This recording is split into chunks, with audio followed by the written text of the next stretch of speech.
Welcome to the Freud's Angels weekly reading, bringing the collective guidance and understanding for this week's energy. Remember, never give your power up to a reader or a reading. You always have the power of autonomy. Hey, angels. Welcome to your weekly reading. We are reading from February 8th through the 14th. Yeah, anyways. Okay. Vanessa, let's just start with the mermaids because it's just a lot right now. Well, and I've been staring at the card, feeling a lot and being just like, oh my God, like just feeling flooded with feelings about it. So this card is not one that we haven't seen before. Both of these cards, or the next 2 weeks, we've seen them before, and I feel like it's because they just continue to be relevant in cycles. Sometimes that's what happens. So I've been staring at the future card. And the first thing that I saw on the future card was, I'm just going to be really judgmental, an ugly fish near the bottom. And I immediately thought of the word bottom feeder. And I was like, oh, that's interesting. And in the picture, the mermaid is staring directly into a bubble, which, obviously looks like a crystal ball, but she's underwater. So it's got to be a bubble, but it's very close to her face. And so I feel like I remember the last time that this card came out that it was about zooming out and, not just thinking about the future being right directly what's in front of you, that there's vastness that goes with it. Well, this time when I'm looking at it, I see almost what feels like the opposite of just being like, don't pay attention to the bottom feeders. That is not going to give you the future that you want. That focusing on something that is good for you, or that makes you feel good, that keeps you from the noise, that keeps you from the bottom feeding energy, is good. And so, I mean, obviously right now, I think a lot of us can agree that that's probably relevant here in the United States of like a survival tactic at this point, because things are getting a little bit rough. But how it relates to the future, I feel like, is the catch here, is that when we're in turmoil, we're always trying to figure out the future of when we're going to be safe. You know what I mean? It's like, dang, when am I going to be safe? Right. And if we're concentrating on the bottom feeders, we're never going to be safe. That will make you feel like it's never going to end, because guess what? It doesn't. Those people are going to exist in your life, in everybody's life, forever. And we're going to have to figure out how not to focus on them. So that is what the mermaids had to say. And I'm understanding from Grace's reaction that we've got a beautiful pair right now. And I can't wait. It makes me so happy. I was like, oh, okay. So this week we're going to surrender to divine timing. Sometimes divine timing may differ from your ego's timing. If a goal isn't manifesting fast enough, according to your ego, be patient and trust the universal flow. And I love that you talk about the future and the prediction that we try to gain safety. It's like that control that we want to have in everything. If we construct this, and we think we know that this is whatever, that this needs to happen this way because it'll be perfect, and we really don't know. We only know from the scope of our mind, and we only know from the scope of our experience. And so we don't know that if we just allow the flow, the divine timing comes. And my recent lesson in divine timing is about this course. You guys, I'll talk about this forever, because this was such a huge lesson for me. Yeah. In that, in November, I was hell-bent on launching mid-November, and we were in the middle of a Mercury retrograde, were we not? And yes, we were. And it was one of the most gnarliest Mercury retrogrades that I've experienced in a hot minute. And I gave myself permission not to do it, because I was forcing myself. I was pressuring myself. I was badgering myself. I'm like, girl. And and it came from fear because one of my contracts was ending at the end of the year. And so I was freaking out and I was like, oh my God, what am I going to do? And then, and then, and then I decided I wasn't going to start in December. I was going to give myself a break.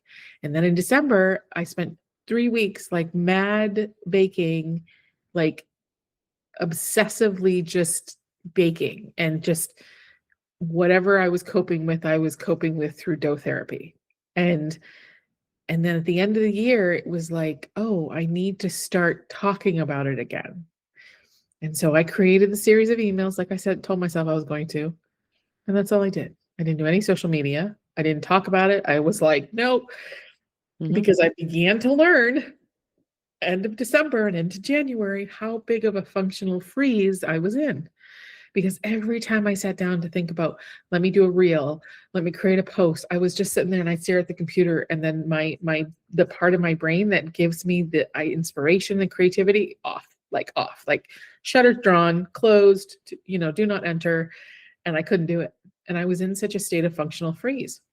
And so the emails went out, they finished their sequence, I did my thing, but then I also sat with it.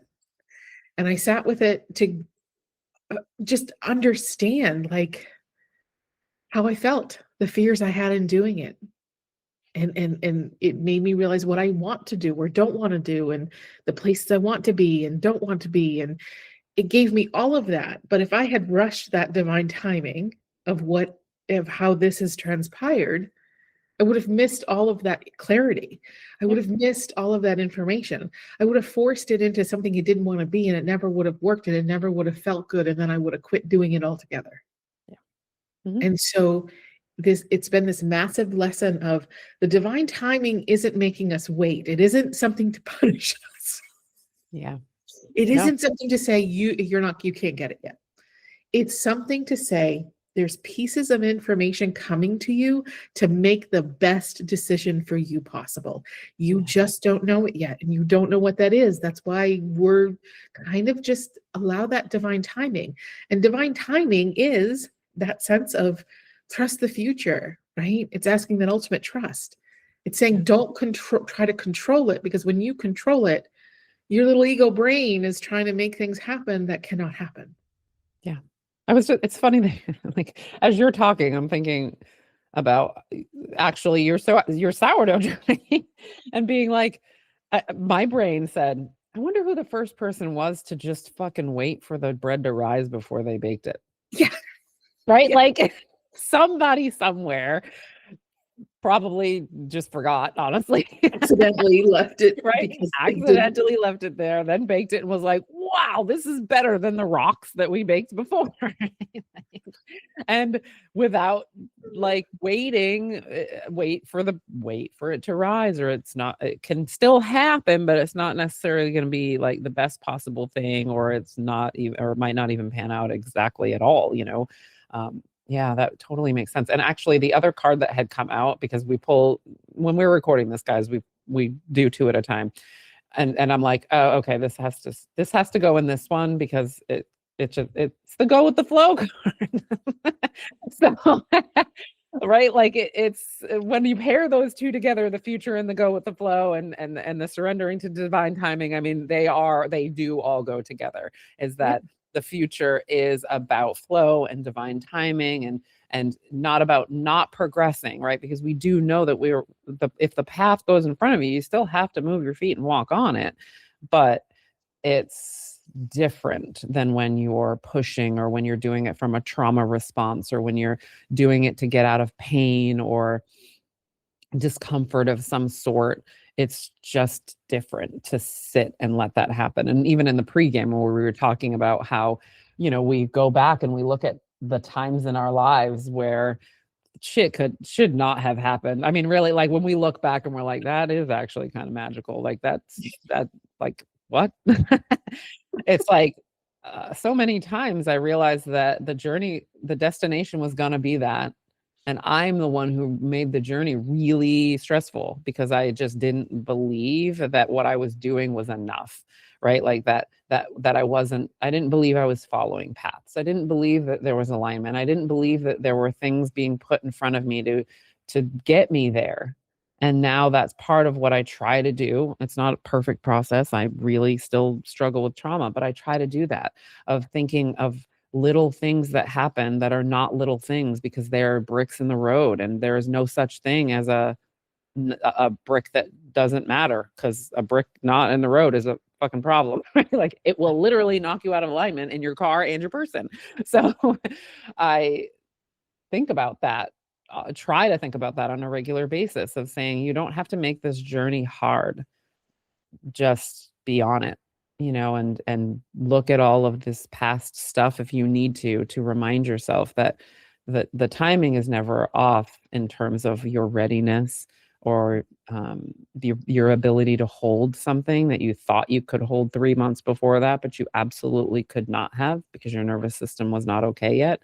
Just think about those things and allow for that to unfold. And not a perfect process by any means. No. Still plenty of Easy. spin out moments, but at the same time, that's practice. You don't get an opportunity to practice stuff until it comes up. And so when it comes up, if you spin out less, you're doing better. If you spin out for, not as deep or not as hard, you're doing better. That is part of following the process and being on the path and creating new things for you. And they seem tiny because we're like, I don't want to be triggered at all. Like, man, that's not the step. It doesn't go from I'm highly triggered to I've decided not to be and then I don't. You do the less until it feels like you're not having it so much.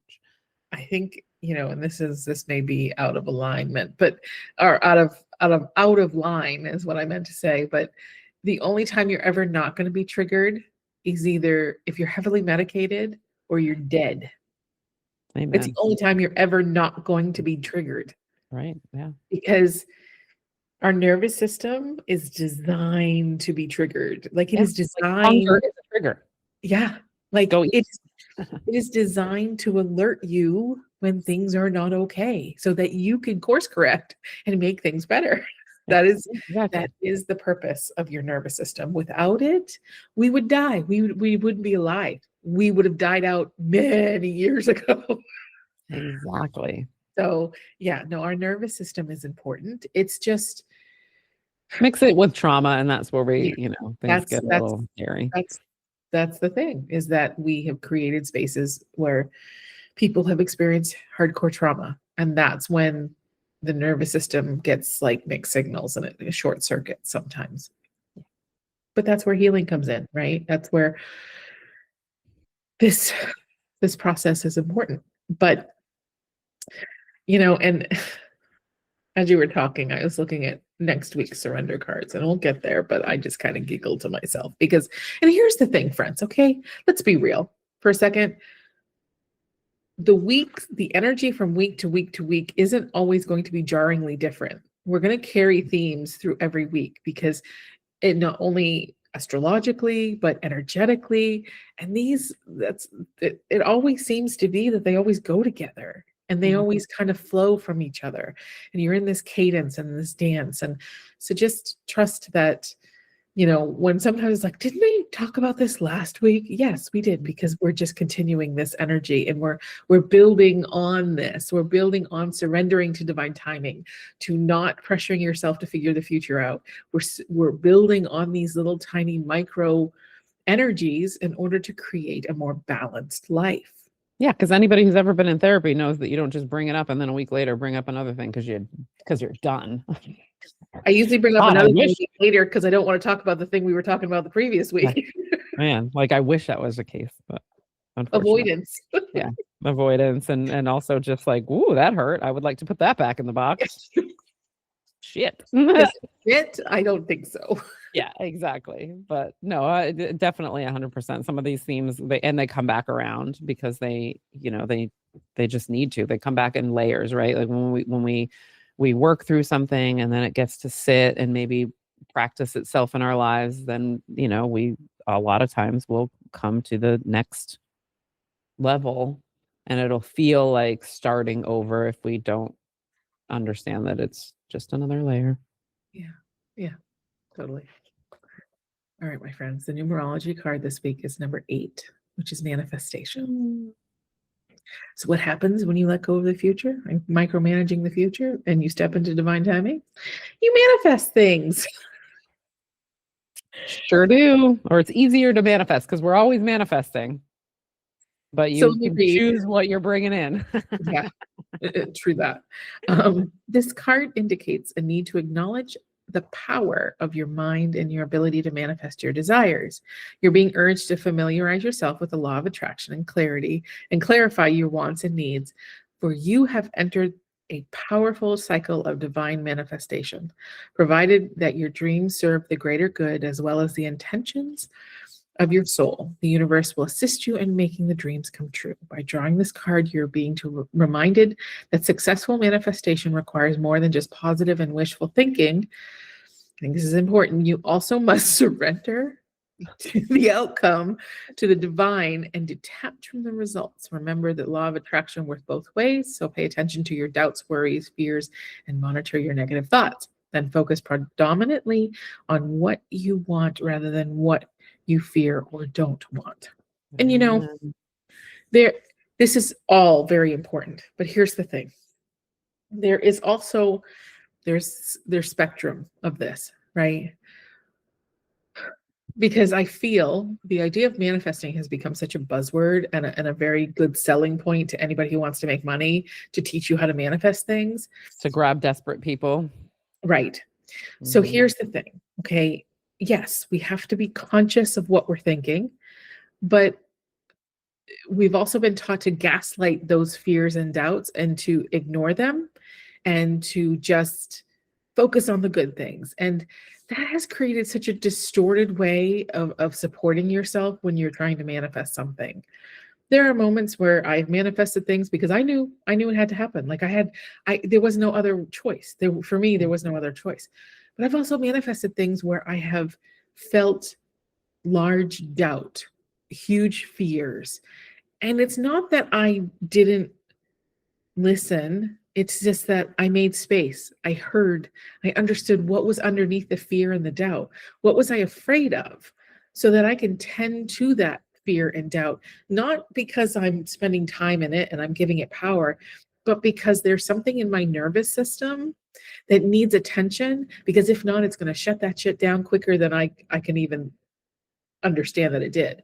Because it is so applies to what I tried to do since November. Because I was in shutdown and I was like, I'm going to do it because I know I need to manifest this and this is what I want and I know it needs to be done. But because I was pushing so hard and forcing it and because I was afraid, it didn't show up. It didn't happen. Why? Because I didn't tend to what the functional freeze, what my nervous system was trying to tell me.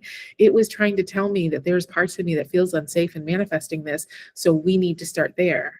Well, yeah, we manifested path, right? Like, so as you were talking, I was like kind of shuffling, not really shuffling the cards, but doing the ADHD, like I got to touch something while I'm listening so that I'll listen.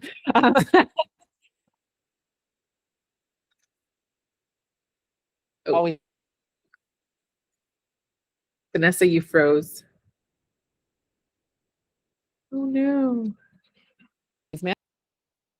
If opportunity to get through something that I haven't gotten through, I need to manifest an opportunity to get through what I haven't gotten through, which would, be a tough situation, most likely, right? Like, so if I have fears and I manifest based on my fears, it's to give me an opportunity to face them, right? Like, and that sucks. I know nobody wants to hear that, but that's the purpose of it, right? Like, and so that to me takes the edge off the whole, like, you're going to manifest bad things. Like, whoa, you might manifest lessons, just understand that. But those lessons are also the path. If you let them be the path, just, like when usually I give people the example of like people who want to win the lottery, right? And I'm just like, man, there's all kinds of reasons why that happens. And then you see all these people that win the lottery and then they blow all their money and they're even worse off than they were before, right? Like, you don't want that for yourself. But if your manifestation is about your worthiness and you find worthiness through materialism, you're going to set yourself up for some really fucking hard times in the future. It's different when you manifest from safety or from or from wanting to share with other people and things like that, right? Like you'll just move in a different direction first, right? Mhm. Like that's all that it is, right? So yeah, we'll get some hardship. We'll get some ability to connect to material things differently, which sometimes is hardship, which sucks, right? Like if I have a major attachment to something that's not good for me, guess what might happen? It might go away so that I can learn how to handle my attachment to that thing so that I will not ruin my future with it. So that's, I think part of like all of it. And it's tricky, guys. We want that because we've been trained to believe in the like, tell me how to do it and then I'll do it type situation. And that's not life. It's going to be variable all the time. This is going to be a conversation every single time with yourself. And it might be different what it looks like, what it feels like. And you have to be able to just trust that about yourself of being able to say, hey, what am I manifesting today? Am I manifesting lessons? Okay, then I'm going to do them. I'm not going to stress about it. I'm going to know that on the other end of this, I'm one step closer. So let me just do that. And I think that's what Grace and I try to embody, even though sometimes we just want to crawl under the bed and be like, "More." I still try to force the outcome, man. It's just Yeah, inherent in me. I just sometimes I'm so dysregulated and depressed that I just want something good. But I exactly. also in that I also know that if I'm dysregulated and depressed, then there's parts of me that haven't been heard and that need support in whatever way and need some nurturing. And then we feel better and then shit happens and it's Mhm. great. And Yeah. I It's a journey. if I could give one piece of advice about manifesting, y'all, don't listen to how other people tell you how to manifest. No one has ever experienced your life. And so not one person is going to know how you need to manifest in your life. They can give you ideas, they can give you tips, they can give you things to try, you can learn about the law of attraction. All of that is important. I'm not saying people don't have value in teaching you how to manifest. But what I'm saying is don't take the bait that they're going to show you how to manifest something in 90 days or less and then think that that's going to solve your life. Yeah, Don't take everybody's the individual. Nobody loves to hear it, but everybody's no. individual. Your individual everything is going to matter more than what Yes. is proven or whatever the hell people are talking about these days. And just know that you're going in for information. You're not going in for the 5-step plan. The more you seek the 5-step plan in something, that's a big indication that there is something else other than manifesting that you need to tend to right now. Yeah, like your belief system about yourself. Yeah. And Yeah. yes. So our money card this week, I am blessed with unending abundance. Mhm. It's true. Girl, I sure sure spend like that. Yeah, no, right, same. It's gonna come in from somewhere, girl. Yeah, it is, but you should probably just have a little hanging out. Restraint, man. Restraint. Yes. Okay, friends, let's talk about Mercury. I don't want to. I'm not participating. I know. Same. Same. So yeah, let's talk about Mercury. Sorry, I just got a little bit like, oh my God. So February 11th, this Wednesday, Mercury is entering pre-great retrograde shadow. We are going to be in shadow from the 11th to the 26th. And so what does this mean? This means, yeah, you could start to feel little tendrils of how Mercury is going to act out in this retrograde. You're also going to feel maybe a little bit of like, oh, I got to wrap this up, solidify, wrap up your plans, all of that. Like just take stock. Look at, so it is retrograde from the 26th through the 20th of March. And so if you have anything happening between those two dates, consider this. What can I do now that will help that go easier? And am I traveling? So I need to make sure I plan extra time. Okay, I have a proposal going out or a contract needs to be signed and I can't not do it during the retrograde. Okay, so you need to be extra vigilant in doing the things you need to do. And here's the only piece of real world mess that I want to talk about. Double, triple, quadruple check your facts.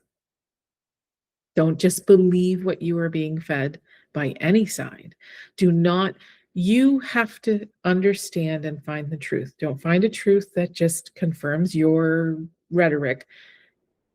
Invite in the truth of what is happening and the reality of what is happening. That's all I'm saying. In this retrograde, it's going to get a little messy.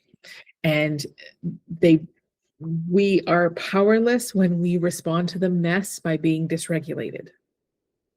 And so the more that we sit within ourselves and practice connecting with ourselves, returning to ourselves, and allowing that constant return, it helps us stay out of dysregulation all the time. So just please be mindful. Please take care of yourself. Know what helps support you and soothes you and bring you relief, brings you a space of like detaching. If you need to detach, whatever that is, think about that over these next couple of weeks. What soothes me? What brings me joy? What helps me cope with life? Write them down, have them in your conscious mind, because those are the tools that you're going to need to go through this retrograde. Not only because it's Mercury retrograde, but because life happens. And, you know, unfortunately, life is life. Well, and the planets are in other places that are like, yeah, like I don't even. In Aries. I can't remember what it is, but I remember when it happened. I was like, Aries energy. We know how I feel about that. So I'm the complete opposite side from me. So I get a little, bristly. But yeah, like all of it aligning with the collective energy, which we do feel, especially if you're empathic, you're gonna feel it. Like I mean, it happens to me out of the blue. A few days ago, I was having like nausea. Like anxious nausea. And I was like, literally everything in my life is awesome right now. What is this? I'm just open, right? Like, so I had to close that shit up. So yeah, it's an interesting time. And, like Grace always says, we look to this stuff to, just kind of sometimes prepare, just, understand on random days. I mean, this happens to me all the time where I'm like, and I'm like, okay, just think about what could be happening right now and why there would be purpose in it and what I can do to use it to my favor, whatever that is. Even if using it to my favor means crawling on the couch underneath the blanket and just going, I hope it ends soon. That's fine. You can do that. You're allowed to do that. And if you know why you're doing it, it'll feel a lot different than if you don't know why you're doing it. You'll be panicking. So right? Like if we're just like if you tell me things are messy, I can handle messy. If I don't know things are messy, I'm just gonna probably be in it. So yeah, I love that. Right. And it's about our nervous system loves predictability. And so when we're in these places and we can't predict things, we have to do the things that are as predictable as it can be. Right. Well, we love safety, right? Predictability creates safety. Right. And so the safety being within us means that the prediction is I'll be fine no matter what. Yeah. And that's what these things that we know soothe us gives us. Yeah. It gives us places of safety because there's predictability in those things. It's watching the same show you've watched 957,000 times because you know exactly what's going to happen. Your characters seem to be part of your family now. That's predictive things. Predictive things could be you go to yoga, you go to meditation, you attend a circle, you do the things that you're familiar with, that feel safe in your heart, and it gives you that predictability when you know that's what I'm going to do on a Tuesday. Mm-hmm. I know I go to therapy on Tuesdays and Thursdays. That's predictability. That's safety for me. And so doing those things help. And so that's why it's not about being afraid. It's about being aware, because if we're aware things might go south in our lives because of a retrograde, we know, okay, oh, that happened. Oh, Mercury, you're so funny. Okay, how can I handle this? What do I need to do? Rather than being, oh my God, what the hell? I mean, you can be like that because I do, but yeah. But the more it's that we easier, right? We were talking about the journey. We can make the journey harder or easier. This is how we make the journey harder or easier. Like I know that my client video system is probably going to do some dumb shit because it always does during retrograde, and I'm just going to be okay with it. We're going to laugh. Yes. So Friends, have a wonderful week. Take a breath, love yourself, and just know that out of everything, you are the most important thing to you. Amen. Okay. Love y'all. Yes. Thanks for listening. We hope we gave you something to support your journey. Check out our Facebook or Instagram page to connect with us. Have a great week.